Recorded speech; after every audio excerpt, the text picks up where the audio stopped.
Aujourd'hui, je suis à Saint-Denis, au nord de Paris, pour assister à la finale du trophée Andros 2019.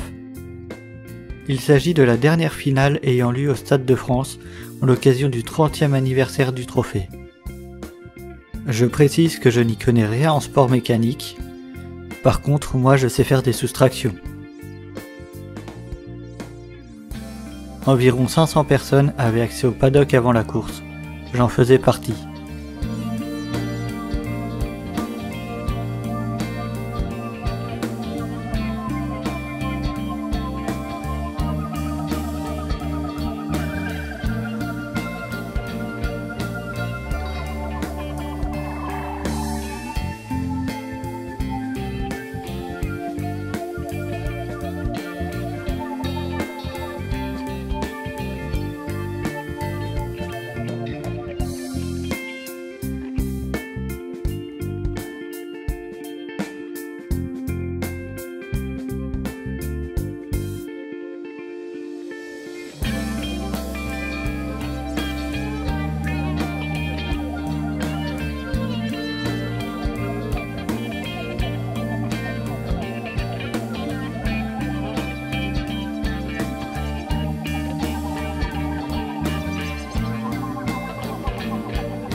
Plusieurs célébrités étaient là, aussi bien du domaine du sport automobile que des médias.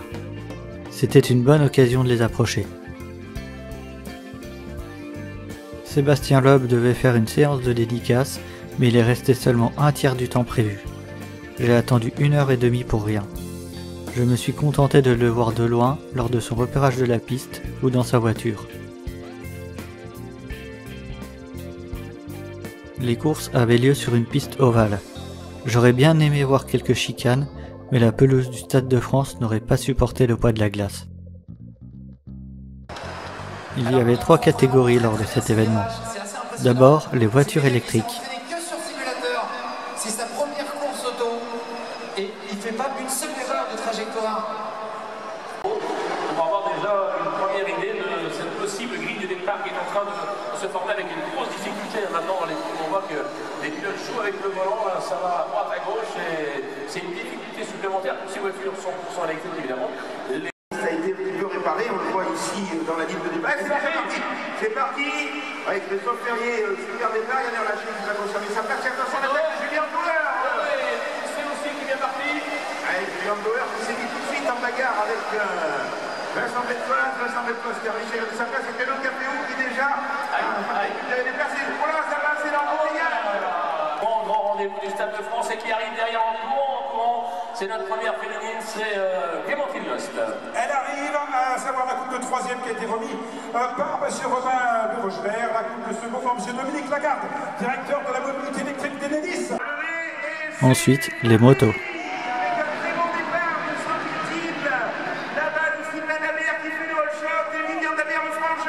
Maxime Hervé juste derrière, alors que j'ai l'impression que Germain Vesno était un petit peu décomposé. Maxime Hervé qui est là. On laisse un premier tour de faire la baisse. On est plus en 67.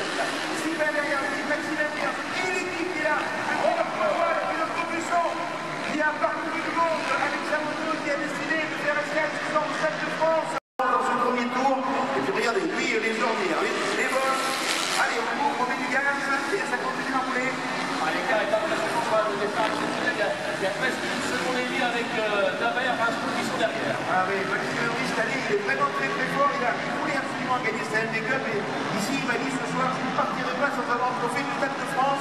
Si vous êtes des passionnés de autoroute, sur la chance, immense chance d'avoir avec nous aujourd'hui Henri Le Punier, avec plus de 100 km sur la piste, avec M. Bernard, numéro 51. Et le dernier tour, j'ai l'impression, Henry est 7 en effet. Exactement. Marc-Claude Ferrier également.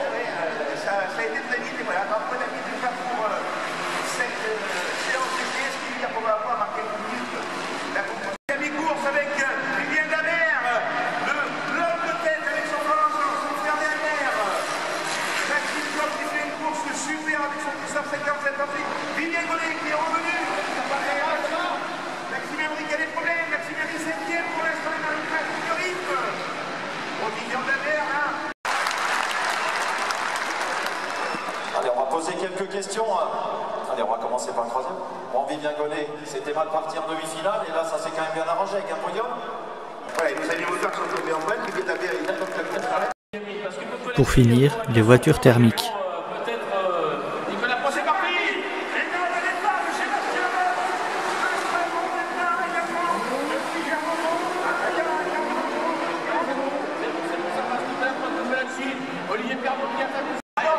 toujours l'avantage pour Olivier Panis avec 8 dixièmes d'avance. Regardez-vous, même pas 6 dixièmes.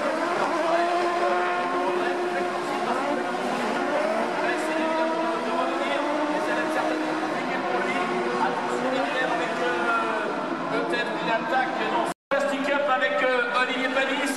Et c'est parti, excellent pas, départ de Olivier Panis. Quel départ de la Plastic Up. Et attention,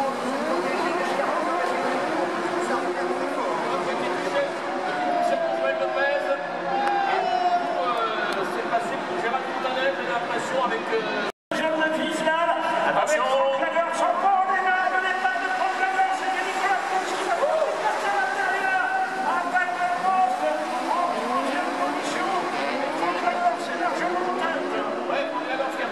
Il y a Nicolas Post qui a failli passer. Attention, et la Corse essaye de revenir. Mais il n'y arrive pas pour l'instant. Regarde Panis se déchaîner. Regardez l'attaque de la Corse qui compte en tac après un passage un peu large. formidable du coup pour le troisième. Et la Corse qui revient maintenant. La Corse qui revient sur Panis. La Corse qui a laissé passer un tour. Attention, il part. Évidemment, qui remonte. La voiture a divisé depuis la suite en train de remonter peut-être dans les premières lignes de cette grande finale. Il a tapé sur l'extérieur. Il prend tous les risques. Il a tapé. Heureusement, il a bien touché. Et attention, Olivier Perdot qui est attaqué par Aurélien Comte là-bas. Alors que malheureusement, le pauvre Louis Germoson ne pourra pas repartir. Aïe, aïe, aïe. C'est la catastrophe. Il était en train de disputer la première place au championnat du monde. Alors, coéquipier. Regardez l'image de caméra embarquée avec Aurélien Panis. Départ, c'est parti avec le bon départ d'Aurélien Panis. Le gagnant derrière. Oui. Ensuite, très bon organisé à l'intérieur. Et c'est toujours pour Panis devant la Corse. C'est juste attention derrière avec en bas du coup. Véritable fils de Max Lemers, mais cet enfant qu'ils ont en commun, le trophée en bronze, il est pas mal non plus. Il est pas mal et on a des bonnes nouvelles apparemment car c'est pas prêt de se terminer. Mesdames, mesdemoiselles, messieurs, on va vous donner un rendez-vous très prochainement, j'espère, pour un nouveau trophée en bronze sur les circuits de montagne. Habituel. Voilà. On va être à Val Thorens en décembre prochain, je pense. Philippe Barnel, Philippe Soulet, Georges Clavier Et Patrice Bertin. vous saluent bien, vous aiment, vous remercie d'être venus manger le gâteau du 30e anniversaire. C'est la première fois que j'assistais à une compétition de sport mécanique et j'ai été très satisfait. On a eu droit à un beau spectacle.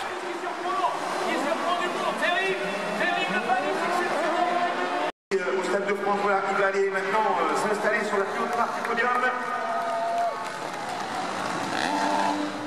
C'est Thomas Laurent. Alors là, on a Christophe Carrier qui arrive et qui va éviter la voiture de Carlo Capello. Voilà, c'est fait. Ensuite, Vincent Beltoise qui l'évite aussi. Attention derrière, Julien Power qui est masqué par la voiture de Yann Erlaché, mais c'est passé. Il y a Guillaume extérieur, il y a Capéon intérieur.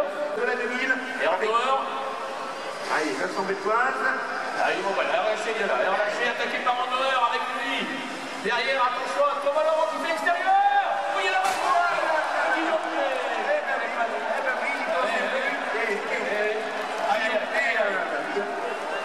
J'ai glissé, chef, la voiture était garée, j'ai oublié qu'elle était là. Ouais, il n'y a pas de drapeau jaune, voilà, et là c'est enfin un petit choc. Ouais.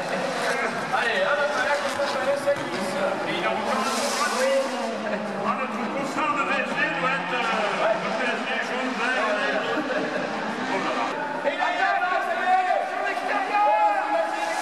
Incroyable la danse, incroyable, il va toucher la bouche. Ça Il a passé, il va tout les ramasser. Et c'est Jean-Baptiste Dubourg qui va essayer de passer maintenant contre la gorge. ouais, mais maman, Olivier Panis, c'est le choix de croiser l'écart. Alors, c'est le coup de la revenir, c'est le Scabat.